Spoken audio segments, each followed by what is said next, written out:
गौतमवंशनायकमणेर्गोपालसूरेसुतं तत्पादाम्बुजलब्धयुग्मनिगमान्तार्थं सुशीलं सदा सद्विद्याविनयादिसद्गुणनिधिं स्वाचार्यनिष्ठान्वितं वन्दे वैष्णवभूषणं तमनघं श्रीरङ्गरामानुजं कौशिकान्वयसञ्जातं वेङ्कटार्यतनूभवं वेदान्ताचार्यसच्शिष्यं उडैवर्लुगुरुं भजे। श्रीशैले शैत्यादिप्रणतोऽस्मि नित्यं स्वादयन्निह सर्वेषां त्रय्यन्तार्थं सुदुर्ग्रहं स्तोत्रयामास योगीन्द्रहतं वन्दे यामुनाह्वयं। नमो नमो यामुनाय यामुनाय नमो नमः। नमो नमो यामुनाय यामुनाय नमो नमः। భాగవతోత్తములకి దాసోహాలు సమర్పిస్తూ ఆల్బందారులు కృప చేసినటువంటి స్తోత్రరత్నం అనేటటువంటి స్తోత్రాన్ని సేవించేటటువంటి ప్రయత్నం చేస్తున్నాం. అందులో 44 శ్లోకాలు సేవించేటటువంటి ప్రయత్నం చేశాం. 44వ శ్లోకంలో అపూర్వ నానారస భావ నిర్భర ప్రబుద్ధయా ముక్త విదగ్ధ లీలయ క్షణానువత్క్షిప్త పరాదికాలయ ప్రహర్షయంతం మహిషీం మహాభుజం. పరమాత్మ అపూర్వ నానారసభావ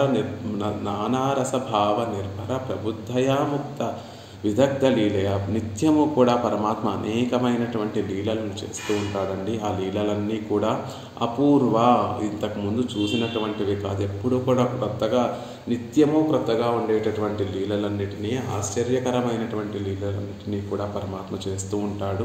అంతేకాకుండా నానారసభావ నిర్భర, అనేకమైనటువంటి రసానుభవంతో కూడినటువంటి లీలలను చేస్తూ ఉంటాడు. ప్రబుద్ధయ, ఎప్పటికప్పుడు ఒకదానితో ఒకటి పెనవేసుకుండేటటువంటి లీలలన్నిటినీ కూడా చేస్తుంటాడు. ముగ్ధ, సుకుమారమైనటువంటివి, విదగ్ధ, అనేక రకమైన ఆశ్చర్యకరమైనటువంటి లీలలన్నీ కూడా ఆ మహిషులను, పట్టమహిషుల్ని ఆనందింపచేయడం కోసం పరమాత్మ నిత్యము కూడా లీలలన్నిటినీ కూడా ప్రదర్శిస్తూ ఉంటాడు. అలా లీలల్ని ప్రదర్శిస్తూ ఆ పిరాటి మారులతోటి లీలారసాన్ని అనుభవిస్తున్నటువంటి క్షణంలో క్షణానువక్షిప్త పరాదికాలయ, బ్రహ్మ యొక్క ఆయుష్లో సగభాగాన్ని పరాది కాలము అంటే అలాంటి కాలము కూడా ఒక క్షణంలా ఉంటుంది పరమాత్మకి విరాట్టి మారులతోటి లీలారసాన్ని అనుభవించేటటువంటి సందర్భంలో. ప్రహర్షయంతం మహిషీం మహాభుజం, అలా పట్టమహర్షులను నిత్యము కూడా ఆనందింపచేసేటటువంటి ఆ స్వామి ప్రత్యేకంగా తన భుజములతోటి ఆ మహిషులను, పట్టమహిషులను, పిరాట్టిమారుల్ని కౌగిలించుకొని వారికి ఆనందం కలగచేసేటటువంటి ఆ స్వామిని ఎప్పుడు నేను చేరుతాను, ఆయనకి ఎప్పుడు కైంకర్యం చేస్తాను అని యామునాచార్యులు వారు ఇక్కడ క్రిందటి శ్లోకంలో మనకు అనుగ్రహించారు. ఇక ఈ శ్లోకంలో అచింత్య దివ్యాద్భుత ఇత్యాది ఇప్పటి పిరాటియై ఉగప్పిక్కిర రసభావంగళుక్కు ఆశ్రయమాన వడివయ్యం గుణంగళయ్యం అనుసంధిక్కిరార్. ఇలా నిత్యము కూడా పిరాట్టిమారులకి పిరాట్టిమారులతోటి రసానుభవం చేస్తూ వారికి ఆనందాన్ని అనుభవింపచేస్తున్నటువంటి స్వామి యొక్క వడివజగం, ఆయన యొక్క తిరుమేనిని ఆశ్రయించి ఉన్నటువంటి గుణములను, ఆయన తిరుమేని యొక్క శోభను, ఆయన తిరుమేనిలో ఉన్నటువంటి అవయవములన్నిటినీ కూడా, అవయవం యొక్క సముదాయ శోభను, ఆయనలో ఉన్నటువంటి గుణములన్నిటినీ కూడా అనుసంధిస్తున్నారు. పిరాట్టిమారుల్ని ఆనందింపచేసేటటువంటి స్వామి యొక్క వడివయ్యం, ఆయన యొక్క తిరుమేనిలో ఉన్నటువంటి అతిశయాన్ని, గుణంగళయం, ఆయన తిరుమేనిని ఆశ్రయించి గొప్పగా ప్రకాశిస్తున్నటువంటి ఆ గుణములన్నిటినీ కూడా ఈ శ్లోకంలో అనుసంధిస్తున్నారు అని చెప్తున్నారు. మనకి క్రిందటి శ్లోకంలో పరమాత్మని కీర్తించేటటువంటి శ్లోకాలలో విరాజమానోజ్వల పీతవాససం అని 32వ శ్లోకం నుండి మొదలుకొని ఈ శ్లోకం దాకా ఇప్పుడు 45వ శ్లోకం వరకు పరమాత్మలో ఉన్నటువంటి అతిశయాన్నంతటినీ కూడా, అంటే ఆయనలో ఉన్నటువంటి విగ్రహ వైలక్షణ్యాన్ని, గుణముల యొక్క వైలక్షణ్యాన్ని, విరాటిమారులతోటి ఆయన వేయించేసి ఉండేటటువంటి శీర్తిని, అనంత గరుడ విశ్వసేనాదులతోటి పాటు పరమాత్మ వేయించేసి ఉండేటటువంటి స్థితిని, ఆ నిత్యసూరుల యొక్క స్వరూపాన్ని, ఆ తర్వాత అనేక మంది పరిచారకులతోటి, అక్కడ నిత్యులతోటి పరమాత్మ వేయించేసి ఉండేటటువంటి స్థితిని, అక్కడ పరమపదంలో పరమాత్మ నిత్యము కూడా పిరాటిమారుల్ని ఆనందింపచేసేటటువంటి స్వరూపాన్ని, ఆయన యొక్క స్వభావాన్ని అంతటినీ కూడా తెలియచేసి ఇక 45వ శ్లోకంతో ఆ వర్ణనా క్రమాన్ని అంతటినీ కూడా ముగిస్తున్నారు. అంటే ముందు ఆయన యొక్క పీతాంబరం నుండి మొదలుపెట్టి ఆ పీతాంబరం తర్వాత ఆయన యొక్క నాభిని, ఆయన యొక్క వక్షస్థలాన్ని, అలా పరమాత్మ యొక్క తిరుమేరి వర్ణనను దాన్ని అనుభవించి ఆ తర్వాత సేర్తుల్ని పిరాటిమానులతోనూ నిత్యసూరులతోటి సేర్తిని అనుభవించి ఇలా ఉన్నటువంటి స్వామిని నేను ఎప్పుడు సేవిస్తాను, ఎప్పుడు ఆయనకి కైంకర్యం సమర్పిస్తాను అని కదా అనుకుంటున్నారు ఆళ్వందార్లు. అలా వర్ణించేటటువంటి క్రమంలో ఇది చివరి శ్లోకం. 46వ శ్లోకంలో పరమాత్మకి ఎప్పుడు నేను కైంకర్యాన్ని ఇలాంటి పరమాత్మకి నేను ఎప్పుడు కైంకర్యాన్ని సమర్పిస్తానో కదా అని 46వ శ్లోకంలో ఆళ్వందార్లు కృప చేస్తారు. ఎలాంటి పరమాత్మ అంటే పైన చెప్పినటువంటి 10 శ్లోకాలలో విశేషంగా అనుగ్రహించినటువంటి వైభవం కలిగినటువంటి ఆ పరమాత్మను నేను ఎప్పుడు సేవిస్తాను అని చెప్పేటటువంటి చెప్తారు. అలా చెప్పేటటువంటి శ్లోక క్రమంలో ఇది చివరి శ్లోకం. రామ్జీ గారు అన్మ్యూట్ చేసుకొని శ్లోకాన్ని సేవించవలసిందిగా ప్రార్థిస్తున్నాం. అచింత్య దివ్యాద్భుత నిత్య యవ్వన స్వభావ లావణ్యమయామృతోదధిం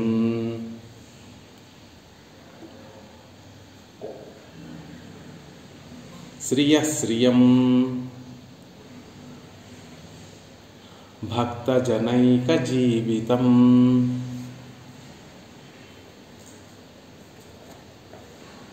సమర్థ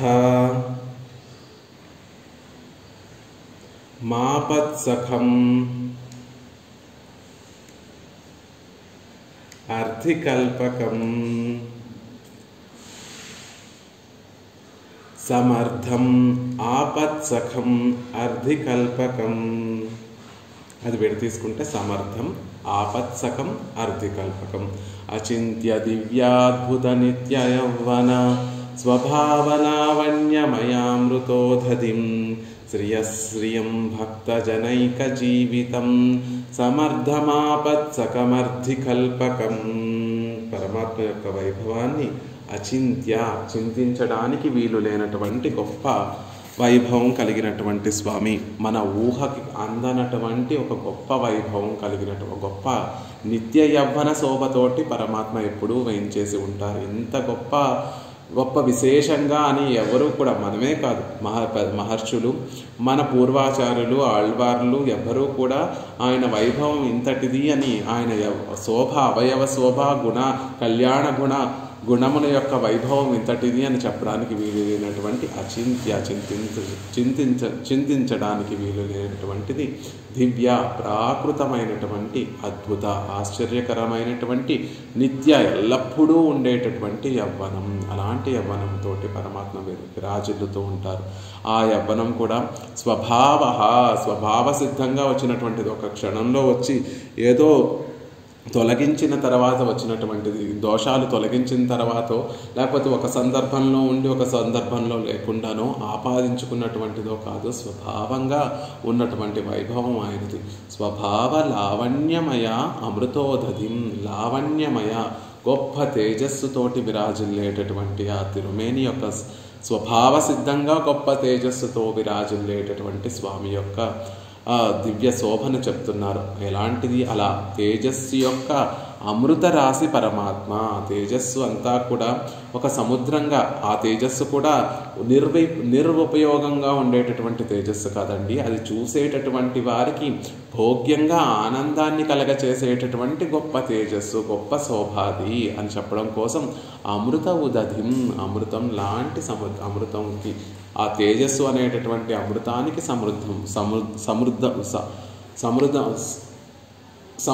సముద్రం వంటి వాడు అనేటటువంటి విషయం చెప్తున్నారు. ఇంకా పరమాత్మ ఎలాంటి వాడు అంటే శ్రియం, లక్ష్మీదేవికి కూడా సిరికి కూడా సంపద అయినటువంటి వాడు. భక్తజనైక జీవితం, భక్తజనులకి ఏక జీవితం, భక్తులందరికీ కూడా ఈయనే జీవితం అయినటువంటి వాడు. ప్రపన్నులందరికీ కూడా పరమాత్మే జీవితమైనటువంటి వాడు. సమర్థం, గొప్ప సమర్థుడు, గొప్ప అఘటిత ఘటనా సామర్థ్యం కలిగినటువంటి వాడు. ఆపత్సఖం, ఆపదలలో సకుడు వంటి వాడు.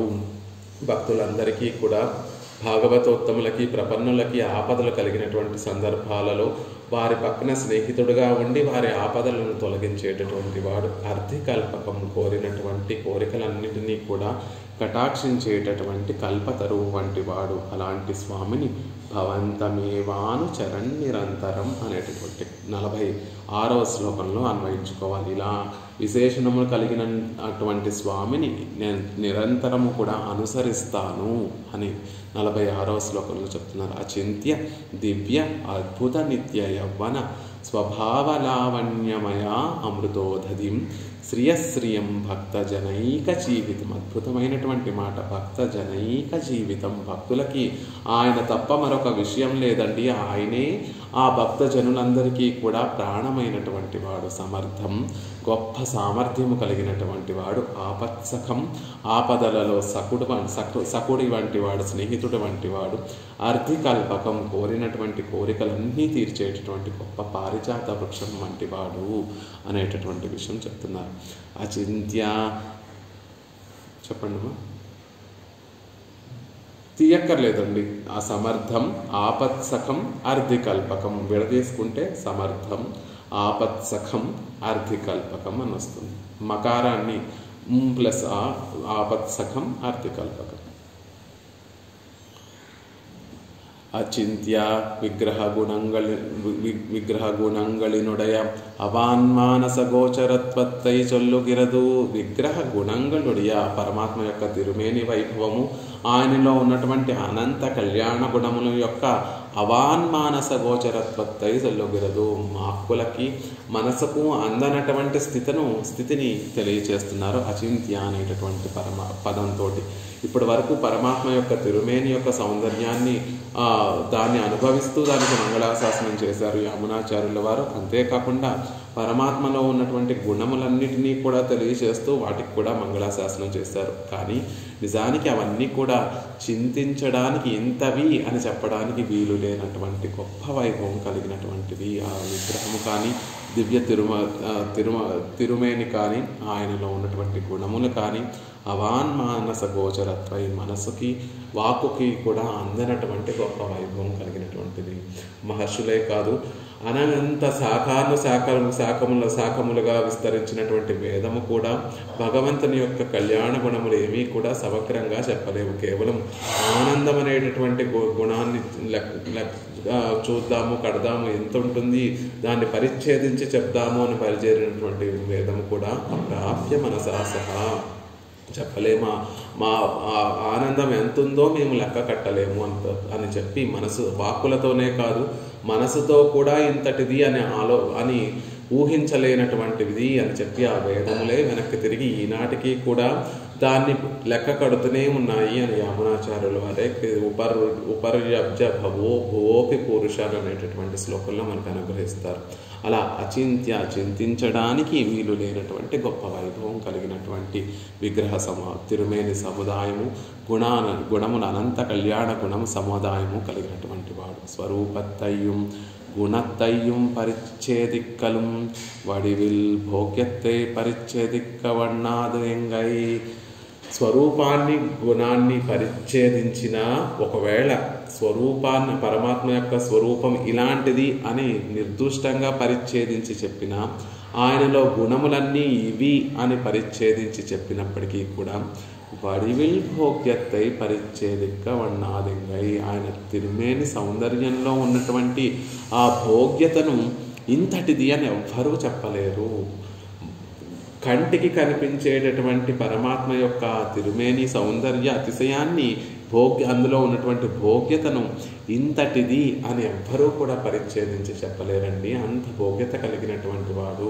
ఒకవేళ ఆయన గుణములైన మీరు పరిచ్ఛేదించి ఇన్ని గుణములు కలిగినటువంటి వాడు అని లెక్క కట్టి చెప్పగలుగుతారేమో, కానీ ఆయన స్వరూపం ఇది అని అనన్య పరాధీనత్వము, భగవంతుని యొక్క స్వరూపం ఏమిటి అంటే నిరంకుశ స్వతంత్రం అని వేదములు ఉద్ఘోషించిన కాదండి. ఆయన స్వరూపము భక్తులకి అధీనమై ఉండేటటువంటిదే ఆయన స్వరూపము అని ఆ స్వరూపాన్ని గురించి మీరు నిష్కర్షగా పరిచ్ఛేదించి చెప్పగలుగుతారేమో, కానీ ఆ తిరుమేనిలో ఉన్నటువంటి తిరుమేని అవయములతో కూడినటువంటి ఆ లావణ్య శోభలో ఉన్నటువంటి భోగ్యతను పరిచ్ఛేదించి చెప్పడానికి వీలైనటువంటి గొప్ప భోగ్యత కలిగినటువంటి స్వామి.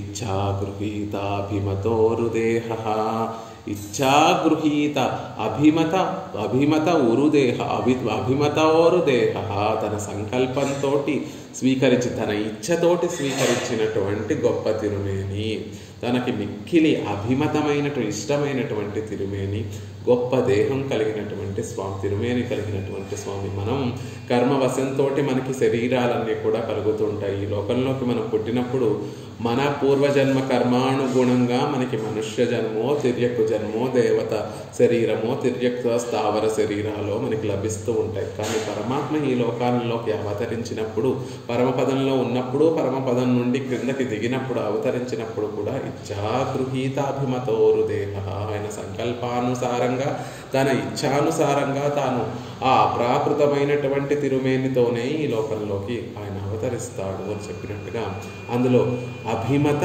ఉరుదేహ, అభిమతోరుదేహ చెప్తున్నారు. ఆ ఉరు శబ్దము దివ్యమంగళ విగ్రహం యొక్క పరిచ్ఛేదత్వాన్ని తెలియజేయబడుతుంది. అంటే ఆ దివ్యమంగళ విగ్రహాన్ని ఎంత సేవించినా తనివి తీరకుండా భోగ్యతను కలగచేసేటటువంటి విషయాలు చెప్తుంది. రామచంద్రుడు గురించి కమ్మనాటాళ్ళు అని చెప్తూ ఆయన మిథిలా నగరంలో సీతాదేవిని పరిణయం చేసుకోవడానికి అయోధ్య మిథిలా నగరానికి వెళ్ళినటువంటి సందర్భంలో అక్కడ ఉన్నటువంటి వారందరూ కూడా ఎవరైతే రామచంద్రుని యొక్క భుజములు ఎవరైతే సేవిస్తున్నారో వారు భుజములను మాత్రమే సేవించారట. ఎవరైతే రామచంద్రుని యొక్క పాదములను తోళ్గల్ తాళ్గల్ ఆయన యొక్క పాద పద్మములను సేవించినటువంటి వారు ఉన్నారో వారు కేవలం రామచంద్రుడి యొక్క పాదార విందాలను మాత్రమే సేవించినటువంటి వారు అయ్యారట. అంటే పరిపూర్ణంగా రామచంద్రుడిని ఎవరు ఆ మిథిలా నగరంలో ఉన్నటువంటి వాసులు ఎవరు కూడా సేవించలేకపోయారండి. కేవలం ఒక అవయవంలో ఉన్నటువంటి శోభను మాత్రమే సేవించగలిగారు తప్ప అది కూడా పరిపూర్ణంగా కాదు. అలా తన్మయత్వంతో సేవించగలిగినటువంటి వారు అయ్యారే తప్ప పరిపూర్ణంగా ఎవరు కూడా సేవించలేకపోయారు. అలా ఆయన పరమపదంలో వేయించేసి ఉన్నప్పటికీ కూడా ఆ పరమపదంలో ఉన్నటువంటి పెరుమాళ్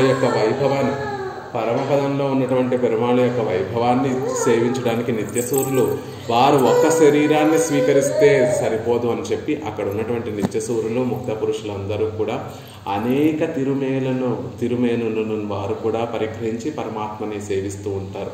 ముక్త పురుషుడు పరమపదనాథుణ్ణి సేవించడానికి మొదటిసారి వెళ్ళినప్పుడు ముందు ఉన్నటువంటి సౌందర్యాన్ని పూర్తిగా సేవిస్తూ పక్కన ఉన్నటువంటి సౌందర్యాన్ని సేవించడం కోసం తానే ఏకధా భవతి, త్రిధా భవతి, పంచధా భవతి, సహస్రధా భవతి అని అనేక రూపాలు పరిగ్రహించి ఆ ముక్త పురుషుడు పరమాత్మను అన్ని వైపుల నుండి సేవించడానికి ప్రయత్నం చేస్తూ ఉంటాడు. నిత్యము కూడా సదా పశ్యంతి సూరయ నిత్యము పరమాత్మను సేవించినప్పటికీ కూడా చింత్య ఆ విగ్రహం వడివిల్ భోగ్యத்தை పరిచ్ఛేదిక వన్నాడు ఎంగై ఆ తిరుమేనిలో ఉన్నటువంటి ఆ అతిశయాన్ని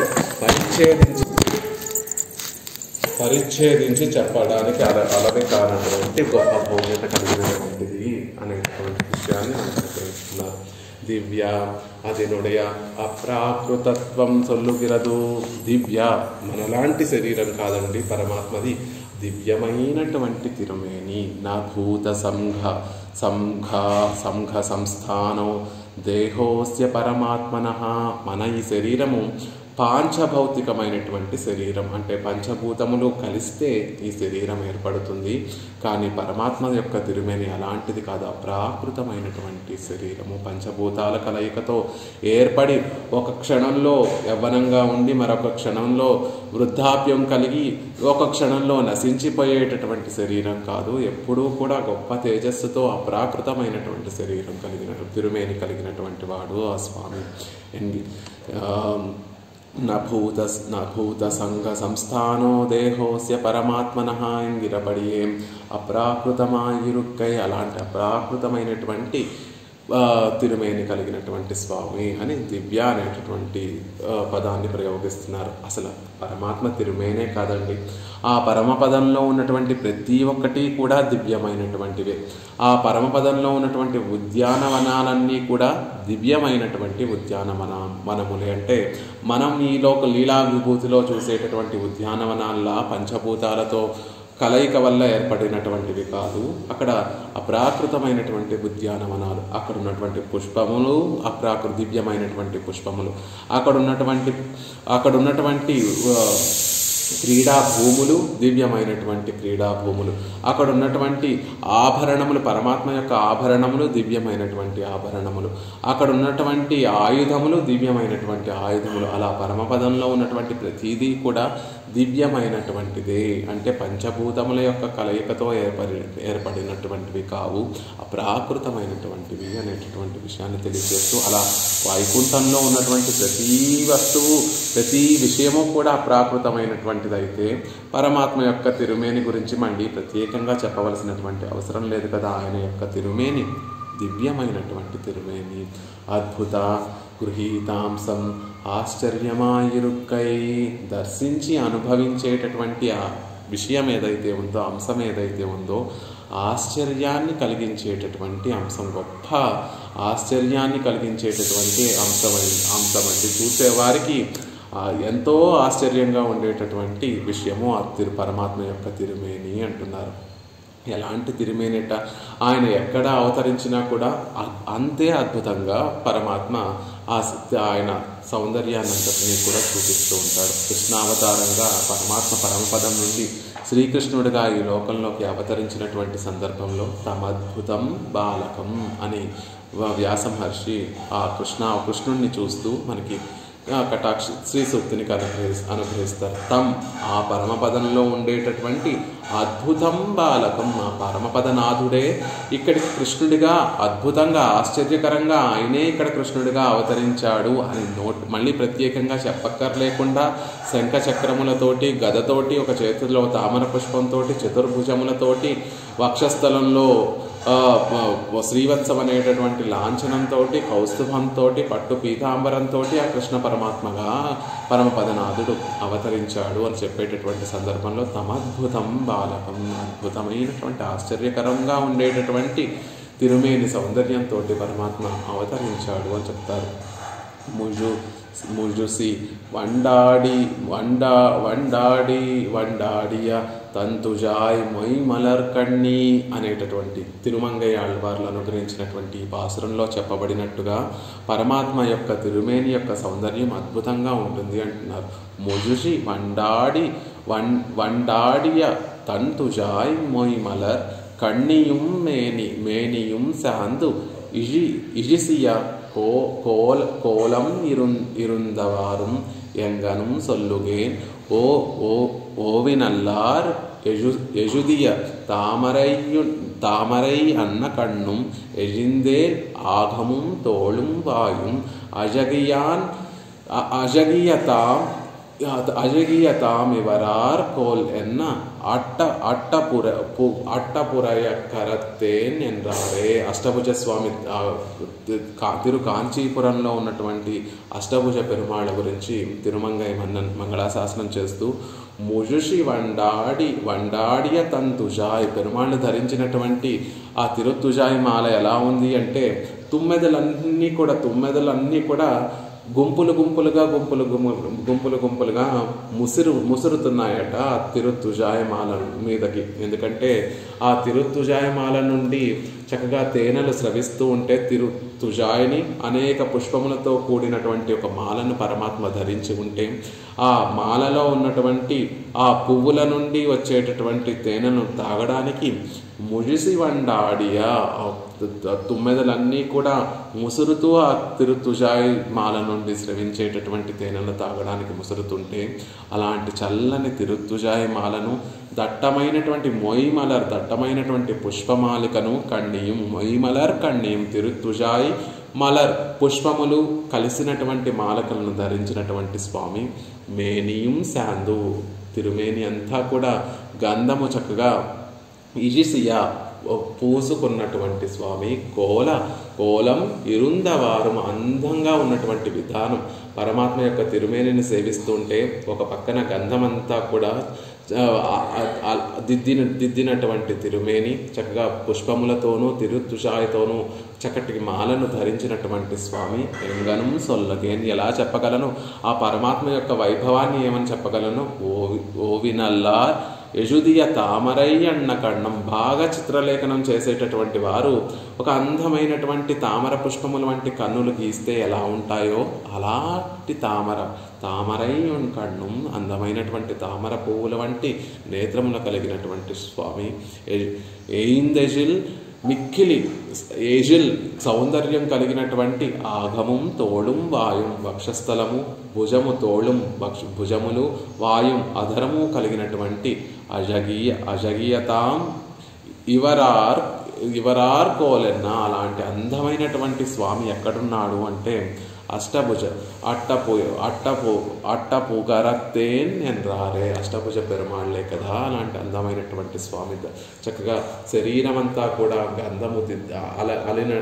గంధం అద్దినటువంటి స్వామి, చక్కటి తిరుతుజాయి పుష్పములతో కూడినటువంటి గొప్ప మాలను ధరించినటువంటి స్వామి, అందమైనటువంటి వక్షస్థలము భుజములు అధరములు కలిగినటువంటి స్వామి, బాగా అందమైనటువంటి తామరై ఉన్న కన్నం, ఎర్రని తామర పత్రముల వంటి నేత్రములు కలిగినటువంటి స్వామి.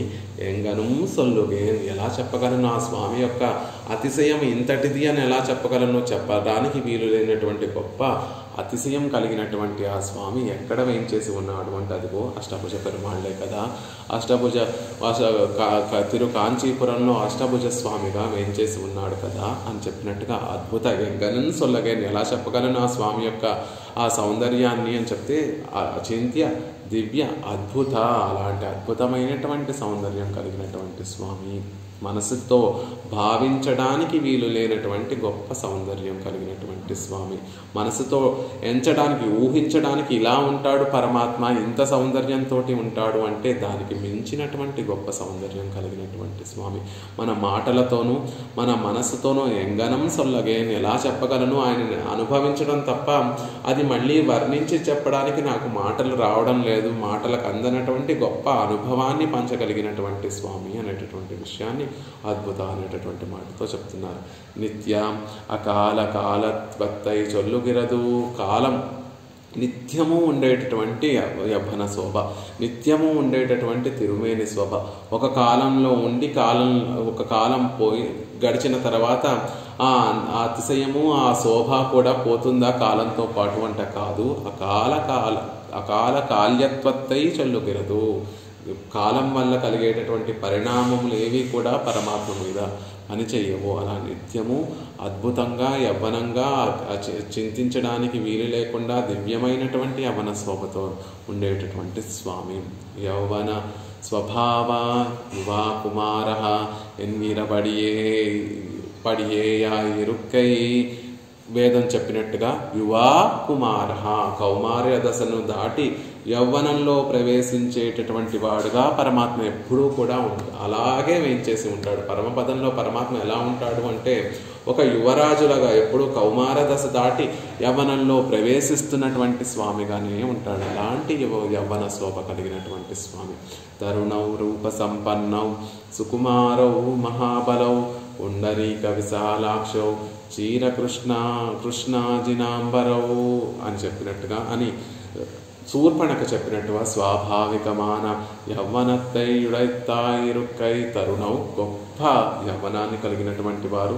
రూప సంపన్నం రూప సౌందర్యం కలిగి రూపం అనేటటువంటి సంపద కలిగినటువంటి వారు అంటే గొప్ప రూపాన్ని కలిగినటువంటి వారు. సుకుమారులైనటువంటి వారు. మహాబలవు గొప్ప బలాన్ని కలిగినటువంటి వారు. పుండరీక విశాలాక్షో పుండరీకముల వంటి తెల్ల తామర పువ్వుల వంటి విశాలమైనటువంటి నేత్రములు కలిగినటువంటి వారు. చీర కృష్ణాంజినాంబరవు ఇక నారచీరలను కృష్ణాజీనాన్ని ధరించినటువంటి వారు అని ఎలా అయితే ఎక్కడున్నా కూడా పరమపదంలో ఉన్నటువంటి పరమపదనాథుణ్ణి వేదము యువా కుమార అని సంబోధిస్తే ఆయన అవతరించి రామచంద్రుడిగా ఈ లోకంలోకి వస్తే ఆ యవ్వనము, ఆ శోభ ఎక్కడికి పోదండి. పరమపదనాథుడు ఎలా ఉంటాడో ఆయన అవతారం స్వీకరించినప్పుడు కూడా అదే యవ్వన శోభతో. కాబట్టి నిత్య యవ్వన స్వభావ, ఆయన స్వభావం అది. ఒకవేళ ఏదైనా తెచ్చిపెట్టుకున్నటువంటిది అయితే ఒకసారి ఉంటుంది, ఒకసారి ఉండదు. కానీ స్వభావ సిద్ధంగా ఉండేటటువంటి ఆ యవ్వన శోభ ఎక్కడున్నా అలాగే ఉంటుంది. పరమపదంలో ఉన్న, తిరుపార్కడలలో ఉన్న, విభావతారాలలో పరమాత్మ అవతారాన్ని స్వీకరించిన ఆయన యవ్వన శోభ అలాగే స్వభావ సిద్ధంగా ఉండేటటువంటి ఆ యవ్వన శోభ అలాగే ఉంటుంది. అందుకే శూర్పణకి తరుణౌ రూప సంపన్నౌ సుకుమారౌ మహాబలౌ పుండరీక విశాలాక్షౌ చీరకృష్ణాంజినాంబరౌ అని పరమాత్మ యొక్క యవ్వన శోభను రామచంద్రుడిగా లోకంలోకి అవతరించినప్పటికీ కూడా చక్కగా సేవించుకోగలిగాము. అలాంటి గొప్ప యవ్వన శోభను కలిగినటువంటి వాడు. లావణ్యమయ ప్రచురమాన సముదాయ శోభయాయుడత్తాయిరుక్కై గొప్ప తేజస్సు కలిగినటువంటి వాడు. ఆ తేజస్సు ఎక్కడి నుంచి వస్తోంది అంటే సముదాయ శోభ. ఒక్కొక్క తిరుగు అవయవమే భోగ్యంగా అతిశయంగా పాదములు చూస్తే పాదములలోనే మనసు చిక్కుకుపోయి ఉంటుంది. తిరునాభి నుంచి సేవిస్తే తిరునాభి అనేటటువంటి సుడిగుండంలోనే మనం అక్కడే దాన్నే అనుభవిస్తూ ఉంటాం. వక్షాలమైనటువంటి వక్షస్థలాన్ని చూస్తే అదే మన మనసుని కట్టిపడేస్తూ ఉంటుంది. ఇక అధరములు, ఎర్రని అధరములు, ఆ ఎర్రని తిరునేత్రములను, తిరుముఖ మండలాన్ని సేవిస్తూ ఉంటే అక్కడే మన మనసు వాటిని సేవిస్తూ మన మనసు కరిగిపోతూ ఉంటుంది. కానీ అన్నిటినీ కలిపి సేవిస్తే ఇంకా పరమ భోగ్యంగా ఉంటుంది. ప్రచురమాన సముదాయ శోభయాయుడైతాయురక్కి. ఆ సముదాయ శోభ ఒక్కొక్క తిరు అంగమే మనకి ఆనందాన్ని కలగజేస్తే ఆ సముదాయ శోభ ఇంకా ఆనందాన్ని కలగజేస్తుంది. లావణ్యము అంటే లవణముకి ఉండేటటువంటి ఒక గుణం. ఉప్పు రాయిని తీసుకొని ఏ పక్కన ఉప్పు రాయిని మనం రుచి చూసినా ఎలా అయితే ఉప్పగా, ఎటువైపైనా ఉప్పు రాయి ఉప్పగా ఎలా అయితే ఉంటుందో పరమాత్మ యొక్క సౌందర్యము కూడా ఎటు నుంచి చూసినా ఏ అవయవాన్ని మనం సేవించినా కూడా అంతే పరమ భోగ్యంగా ఉంటుంది. అంత గొప్ప లావణ్య శోభ కలిగినటువంటి వాడు, గొప్ప తేజస్సు కలిగినటువంటి వాడు అని కూడా చెప్తారు. తేజస్సు ఎలా అయితే పరమపదనాథుడు పరమపదంలో ఆదిశేషుడు మీద గొప్ప తేజస్సుతో 1000 కోట్ల సహస్ర సూర్యులు ఒకేసారి ఉదయిస్తే ఎలా అయితే ఉంటుందో అలాంటి గొప్ప కిరీటం, వెలిగిపోయేటటువంటి కిరీటాన్ని పరమాత్మ ధరించి సేవ సాగిస్తూ ఉంటాడు అని చెప్తారు. కొన్ని కోట్ల సూర్యులు ఒకసారి ఉదయిస్తే ఎంత వెలుగు ఉంటుందో అలాంటి గొప్ప వెలుగునిచ్చేటటువంటి కిరీటాన్ని పరమాత్మ ధరించి మనకి సేవ సాగిస్తూ ఉంటాడు పరమపదంలో అని చెప్తారు. ఆ కిరీటానికి అంత శోభ ఎలా వచ్చిందండి అంటే ముఖచ్చోదియాయ్ ముడిచ్చోదియాయ్. నీ తిరుముడి యొక్క శోభ, నీ తిరుముఖ మండలంలో ఉన్నటువంటి ఆ తేజస్సు అంతా కూడా పైకి ప్రవహిస్తూ ఆ కిరీటానికి శోభ తెచ్చిపెడుతోంది అని చెప్పినట్టుగా పరమపదనాథుడిలో ఉన్నటువంటి ఆ తేజస్సే ఊర్ధ్వగతిగా పైకి పయనిస్తూ ఆ కిరీటానికి అంత శోభ తెచ్చిపెట్టింది. అంటే పరమపదనాథుడి కిరీటమే కొన్ని కోట్ల సూర్యులు ఉదయించినట్టుగా ఉంటే ఇక పరమపదనాథుడి యొక్క తేజస్సు ఎంత గొప్పగా ఉంటుంది. మళ్ళీ దానికి ప్రత్యేకంగా చెప్పుకోకర్లేకుండా అంత గొప్ప తేజస్సుతోటి విరాజిల్లుతున్నటువంటి స్వామి. అమృతోదధిం ఇప్పడి సర్వ ప్రకార భోగ్యత్తయ్యాలే అప్రమేయ మహోదధి ఎంగిరపడియే పరిచ్ఛేదిక్క పోగామైకొరు సముద్రమెన్నుదల్. పరిచ్ఛేదించి చెప్పడానికి వీలు లేనటువంటి ఎల్లలు. సముద్రానికి ఎలా అయితే సరిహద్దులు ఉండవో అలా పరమాత్మ యొక్క భోగ్యతను, ఆయన తిరుమేని లో ఉన్నటువంటి ఆ భోగ్యతను అనుభవించడంలో కూడా పరిచ్ఛేదించి చెప్పలేము. కాబట్టి ఎల్లలు లేనటువంటి ఒక సముద్రం వంటి వాడు.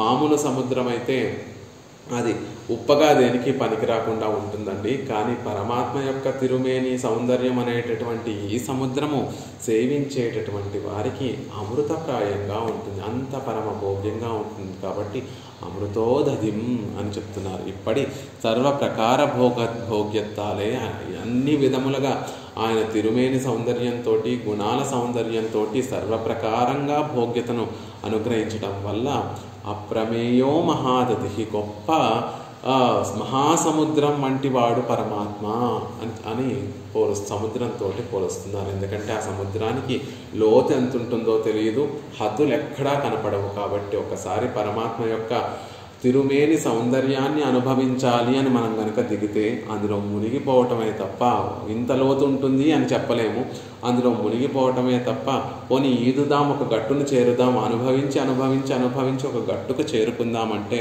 గట్టు తీరమే కనిపించినటువంటి మహాసముద్రం వంటివాడు, అంత గొప్ప అమృతపు సముద్రం వంటివాడు. అలా ఈదుతోంటే, సముద్రంలో ఈదుతోంటే శ్రమ కలుగుతుంది, ఆ ఉప్పు నీరు లోపలికి వెళ్ళి అంత భోగ్యంగా ఉండదు. కానీ ఈ సముద్రం పరమాత్మ అనే తిరుమేని సౌందర్యం అనేటటువంటి సముద్రం మాత్రం అందులో ఈదేటటువంటి వారికి శ్రమ ఉండదు, అందులో దిగినటువంటి వారికి నిత్యము భోగ్యంగా ఉంటుంది. కాబట్టి అమృతోదధిం, అమృతం వంటి అమృత సముద్రుడా అని చెప్తున్నారు.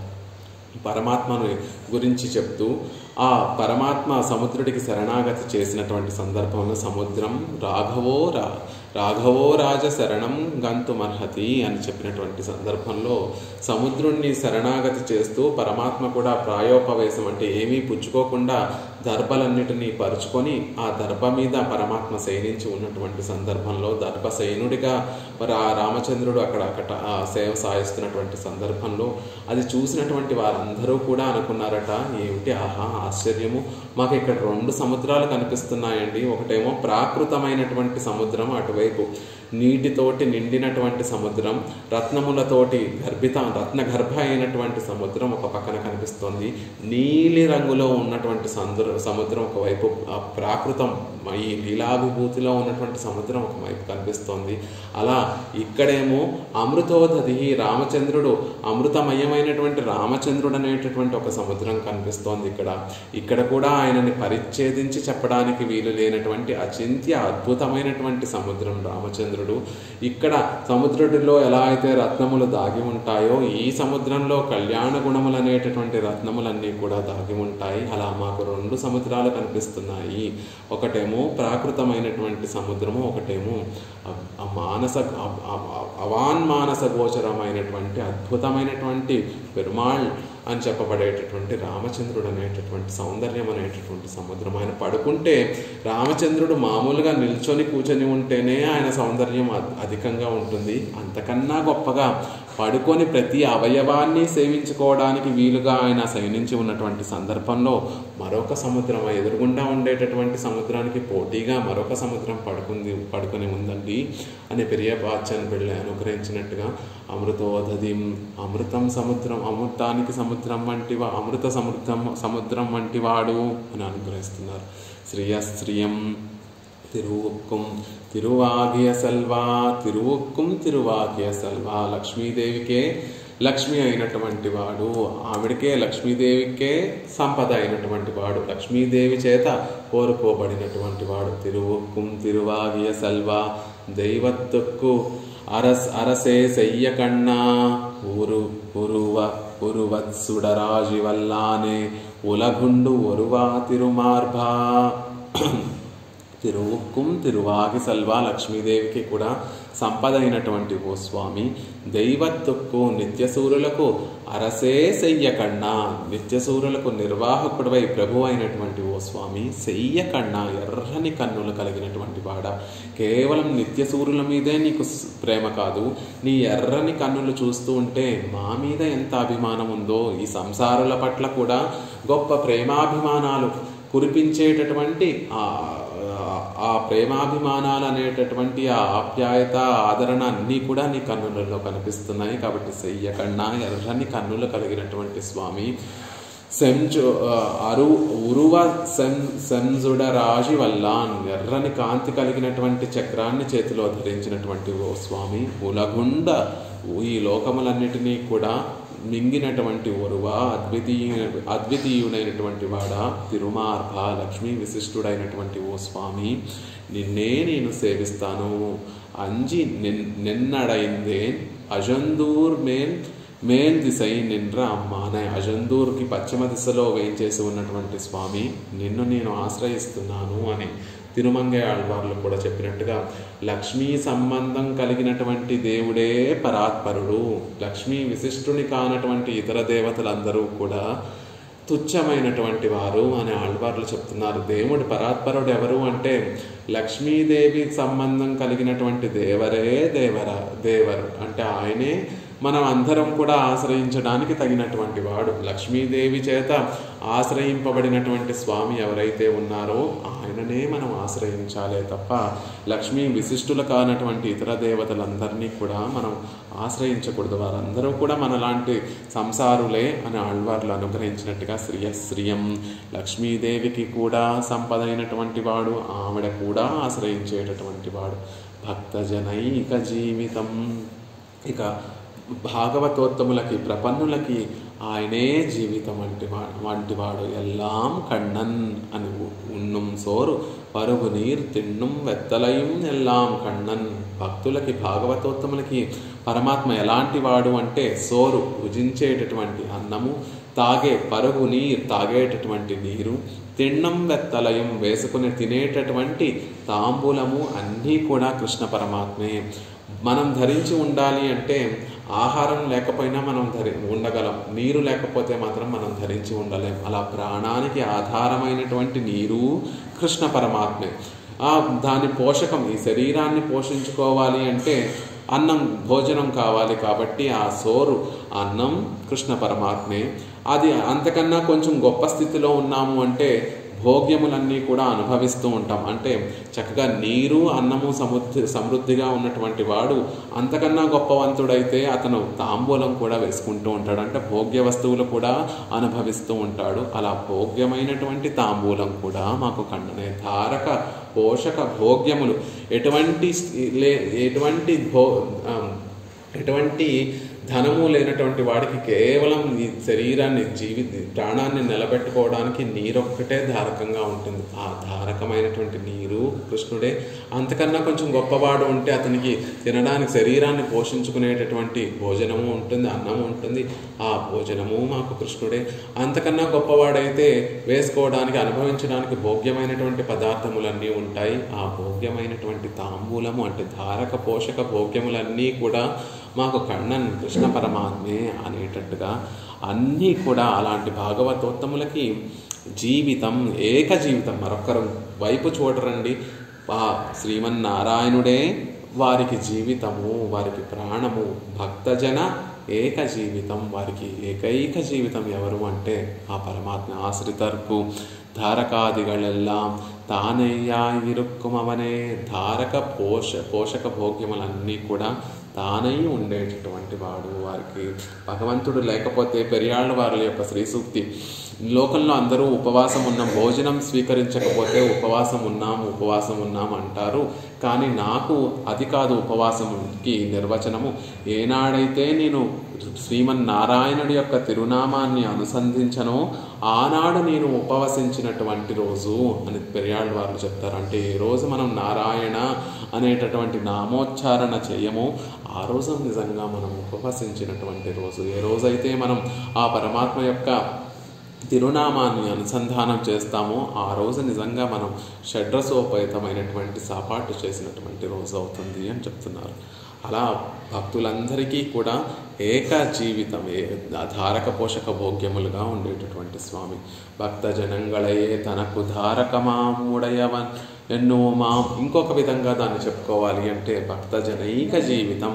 తన జీవితం ఎవరు? పరమాత్మకి జీవితం ఏమిటి అంటే భక్తులే పరమాత్మకి జీవితం. మన వైపు నుంచి చూస్తే భక్తులకి పరమాత్మ జీవితమైనటువంటి వాడు అని ఒక అర్థం. ఆయన వైపు నుంచి చూస్తే ఆయనకి జీవితం ఏమిటి అంటే పరమ భాగవతోత్తములే ఆయనకి జీవితము.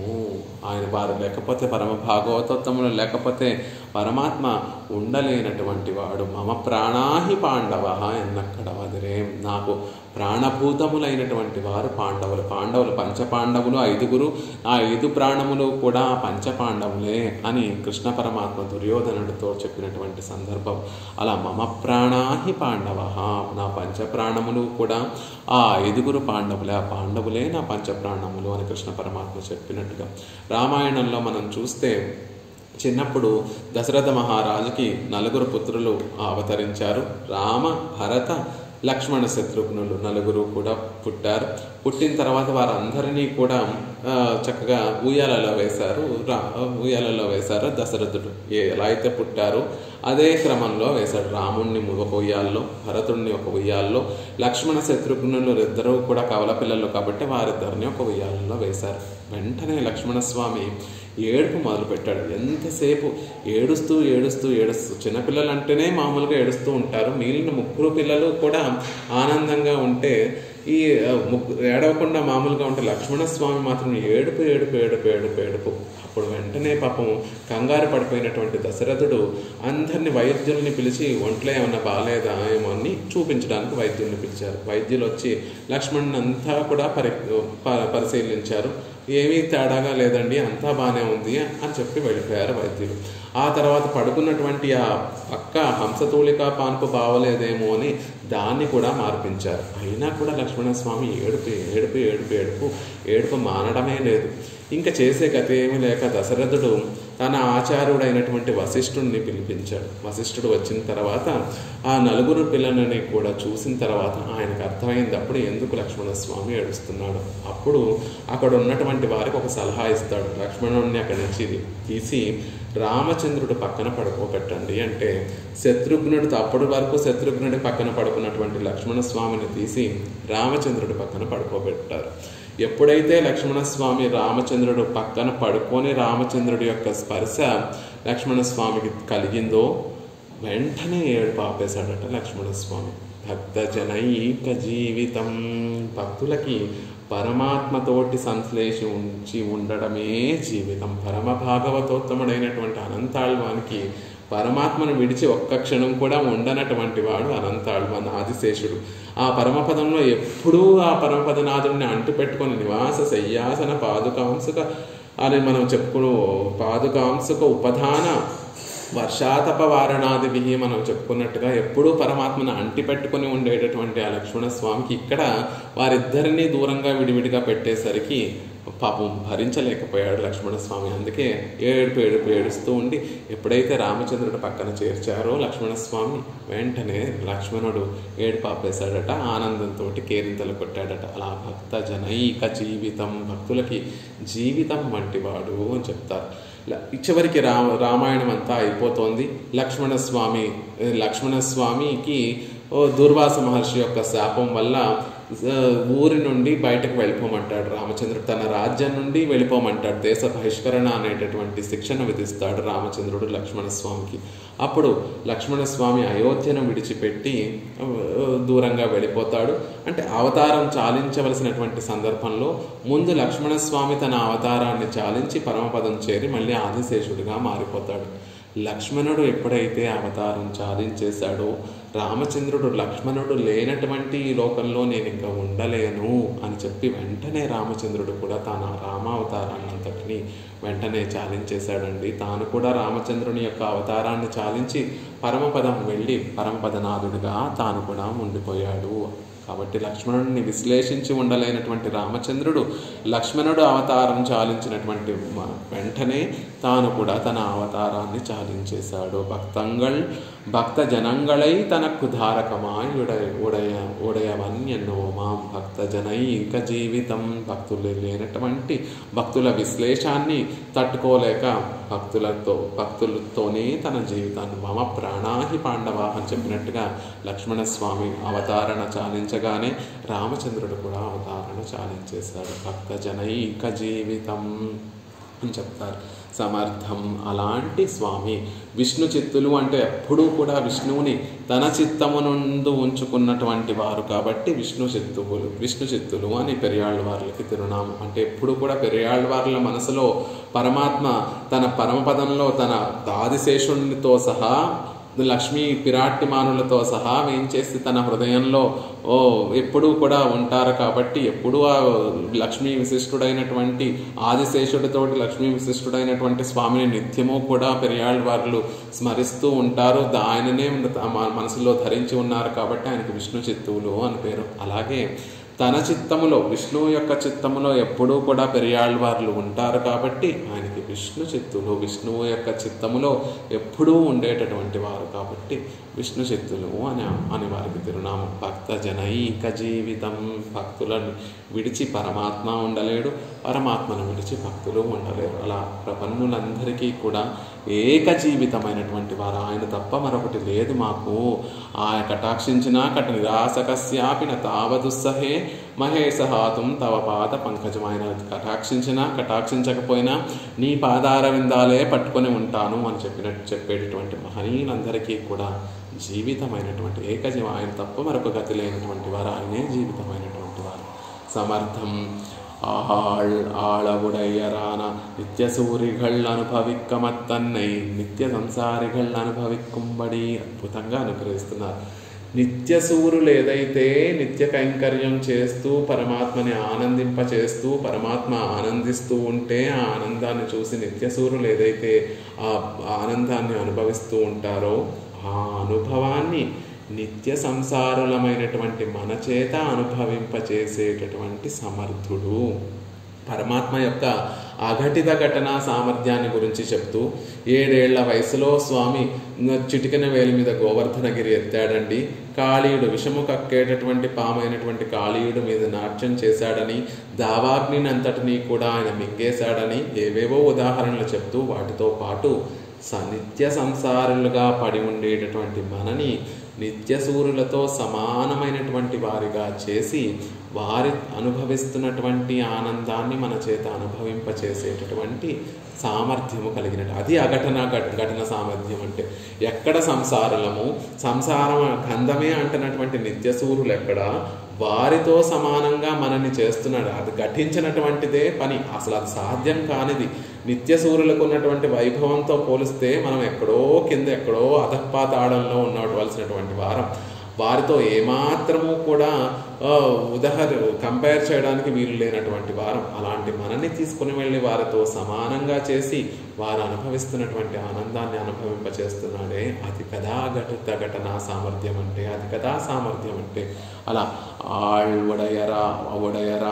ఆళ్వుడయరాన గొప్ప జ్ఞానం కలిగినటువంటి గొప్ప జ్ఞానం కలిగినటువంటి నిత్య సూరిகள் అంటే గొప్ప జ్ఞానం అంటే స్వరూపానురూపమైనటువంటి జ్ఞానం. వారి స్వస్వరూపం బాగా తెలిసినటువంటి వారు, ఎటువంటి దోషములు లేనటువంటి వారు, భ్రమ విప్రలంబాది దోషములు లేనటువంటి భక్తి రూపాపన్న జ్ఞానం ఎప్పుడూ కలిగి ఉండేటటువంటి నిత్యసూరులు. ఆ నిత్యసూరులు అనుభవించేటటువంటి ఆ అనుభవాన్నంతటినీ కూడా నిత్య సంసారిகள் అనుభవిక్కుబడి, నిత్య సంసారంలో ఉన్నటువంటి వారందరూ కూడా అనుభవించేటట్టుగా చేసేటటువంటి వాడు.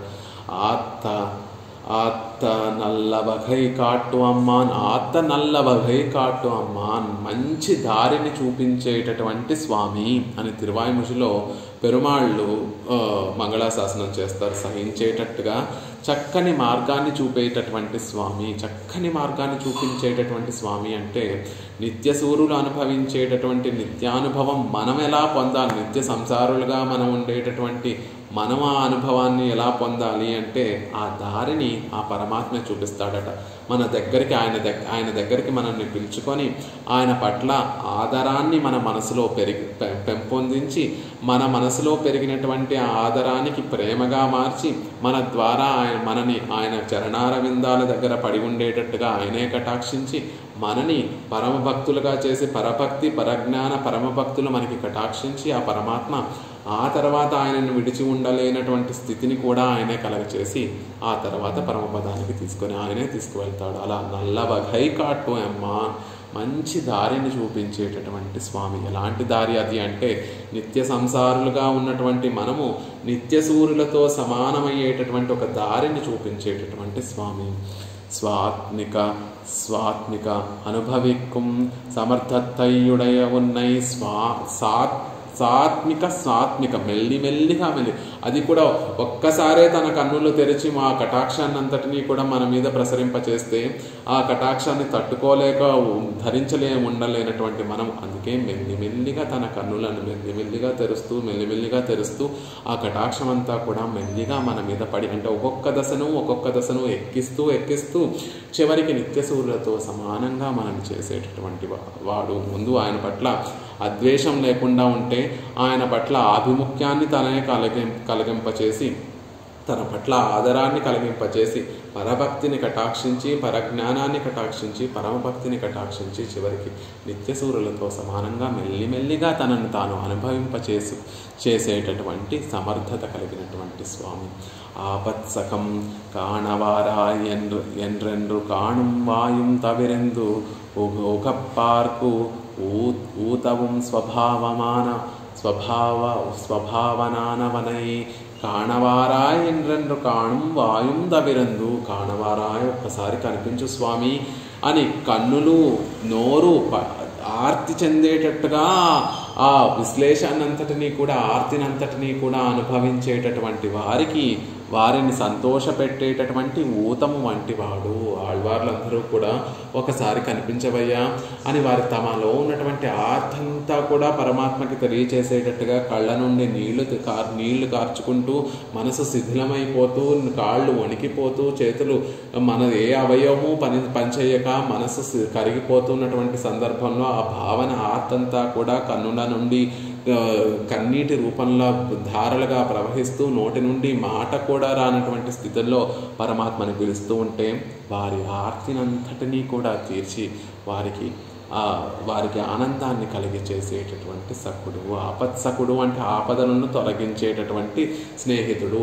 భాగవతోత్తములకి ఆపదలు ఏముంటాయండి? వారికి ఉండే అయిష్టములు ఏముంటాయి? ఇష్టప్రాప్తి అనిష్ట నివారణ అంటారు కదా. వారికి ఉండేటటువంటి అనిష్టములు అంటే మనకున్నటువంటి కర్మతో వచ్చేటటువంటి దుఃఖములు కాదండి. భాగవతోత్తములకు ఉండేటటువంటి దుఃఖములు పరమాత్మని సంశ్లేషించాలి, పరమాత్మని ఒక్కసారి చూడాలి, పరమాత్మని ఒక్కసారి ఆలింగనం చేసుకోవాలి, పరమాత్మ మాట ఒక్కసారి వినాలి, పరమాత్మ యొక్క రూపాన్ని కన్నులారా చూడాలి అని వారికి ఉండేటటువంటి ఆర్తినంతటినీ కూడా పోగొట్టేటటువంటి సఖుడి వంటి వాడు. అలాంటి సఖుడు ఆ పరమాత్మ అంటున్నారు. వారికి ఉండేటటువంటి కష్టమైనటువంటి భగవత్ విశ్లేషాన్ని పోగొట్టేటటువంటి సఖుడు. అర్థికల్పకం ఎన్నయ్యాకి కొండెనక్కే తన్నై తందకర్పకం ఎన్నిరపడియే తన్నై ఔదార్యం పన్నువన్. అర్థికల్పకం అర్థించేటటువంటి వాటినన్నిటినీ కూడా ప్రసాదించేటటువంటి కల్పకతరువు. కల్పవృక్షము దేవేంద్రుడి దగ్గర ఉన్నట్టు ఇంద్రలోకంలో స్వర్గంలో ఉన్నటువంటి ఆ కల్పవృక్షము మనం కోరుకున్నటువంటి కోరికలన్నింటినీ కూడా తీరుస్తుంది. మరి ఈ శ్రీమన్నారాయణుడు అనేటటువంటి కల్పకము ఆ కల్పకము మోక్షాన్ని ఇవ్వగలవా అంటే మోక్షం ఇవ్వలేదు ఆ కల్పవృక్షం. పోనీ జన్మ పరంపరను తొలగించగలవా అని ఆ కల్పవృక్షాన్ని కోరుకుంటే ఇవ్వలేదు. పాపాలను తొలగించగలవా అని కోరుకుంటే పాపాలను తొలగించలేదు ఆ కల్పవృక్షం. కానీ ఈ కల్పవృక్షం పరమాత్మ అనేటటువంటి కల్పవృక్షం ఎన్నయ్యాకి కొండెనక్కే తన్నై తంద కర్పకం. ఎవరైతే ఆయనే కావాలని ఆయన్ని ఆశ్రయిస్తారో తనని తాను అర్పించుకునేటటువంటి కల్పవృక్షం. ఎవరైతే ఆ భగవంతుడి స్వామి నువ్వే మాకు కావాలి, నిన్ను పొందడానికి నువ్వే దిక్కు నువ్వే ఉపాయము అని భావిస్తూ పరమాత్మ దగ్గరికి చేరుకుంటారో వారికి తనని తాను సమర్పించుకునేటటువంటి కల్పవృక్షం, వారికి దాసుడైపోయేటటువంటి కల్పవృక్షం. పాండవులు ద్రౌపదీదేవి నువ్వే దిక్కు అని చేసినటువంటి శరణాగతిని పురస్కరించుకొని పాండవులకి ఊడిగం చేసినటువంటి కల్పవృక్షం, పాండవుల తరపున దూతగా వెళ్ళినటువంటి కల్పవృక్షం, తనని తాను కొట్టడానికి తిట్టడానికి మొట్టడానికి కౌగిలించుకోవడానికి తనని తాను మార్చుకొని గోపికల చేత కొట్టబడి తిట్టబడి కట్టబడినటువంటి కల్పవృక్షం. ఆ కల్పవృక్షం కోరినటువంటి ఇహలోక సుఖాలు ఏవైనా ఇస్తుందేమో, కానీ ఈ కల్పవృక్షం తనని తానే అర్పించుకోగలిగినటువంటి కల్పవృక్షం. ఆ కల్పవృక్షాన్ని దగ్గరికి వెళ్ళి నిన్ను నువ్వు ఇచ్చుకోగలవా, నీకున్నటువంటి శక్తి అంతా కూడా నాకు ఇచ్చేసి నన్ను నీలా తయారు చేయంటే ఆ కల్పవృక్షం అలా చేయడానికి శక్తి విహీనమైనటువంటిది ఆ కల్పవృక్షం. కానీ పరమాత్మ తనతో సమానంగా మన అందరినీ కూడా చేసి ఆయన అనుభవించేటటువంటి ఆ అనుభవాన్నంతటినీ కూడా ఆయనతో సమానమైనటువంటి వైభవాన్ని కలిగి ఉండేటటువంటి వారమై ఆ పరమపదంలో ఆయన అనుభవించేటటువంటి ఆనందాన్నంతటినీ కూడా అనుభవింపచేసేటటువంటి కల్పవృక్షం. అలాంటి కల్పవృక్షం ఆయన భక్తులకి ఉండేటటువంటి ఇతర కోరికలు ఏమీ ఉండవు కాబట్టి ఆయననే కావాలని కోరుకుంటారు. కాబట్టి ఆయనని అర్థించేటటువంటి వారందరికీ కూడా తనని తాను అర్పించుకునేటటువంటి కల్పవృక్షం. అలాంటి స్వామిని భవంతమేవానుచరణ్ నిరంతరం. ఎప్పుడు నేను ఆయనను చేరుతాను, ఎప్పుడు ఆయనకి నేను కైంకర్యాన్ని సమర్పిస్తాను, ఎప్పుడు నేను నా కైంకర్యంతోటి పరమాత్మకి ఆనందం కలగచేస్తాను అని యమునాచార్యుల వారు ప్రార్థిస్తున్నారు.